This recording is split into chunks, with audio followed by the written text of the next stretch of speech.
you ask the question, why does sleep restriction or sleep deprivation actually affect performance?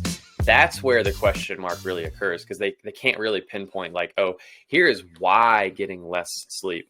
In fact, in this book I was reading, there's not even a really good reason for why humans sleep in the first place. Like a lot of times it's like we need the energy conserve, but like when we sleep, we burn almost the same amount of calories when we're sleeping as when we're awake.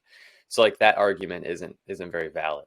Perceived exertion is probably, and this is all like what, all of the, like most of the studies that I read, it was like, oh, we're speculating here, but, and they would go on to say the reason that time trial performance decreases and power decreases when sleep is deprived is because of this perceived exertion. Because when they do these tests, the people performing are still saying they're hitting their max RPE, their max perceived exertion, which makes sense because you're going to go until you can't go any further. It's just that when they don't sleep as much, that RPE happens a lot sooner. And so like their time to exhaustion basically decreases, or like happens a lot quicker.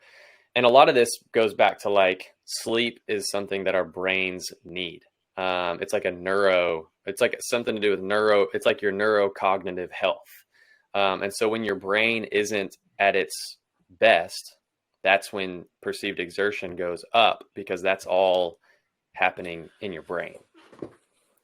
And along the same lines of like perceived exertion, one of the studies I read said sleep extension has been shown to increase pain tolerance in healthy adults. So this isn't talking about sports performance or anything. It's literally, most of the time, I don't know if they did this in this study, but most of the time when they test for pain tolerance, it's literally how long you can keep your hand in an ice thing that induces pain.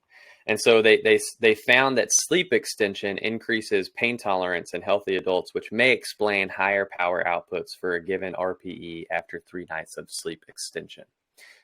So they're stipulating that pain tolerance and perceived exertion is why the performance increases, which again is just going back to your brain is in a better state to handle pain and exertion and effort and all that.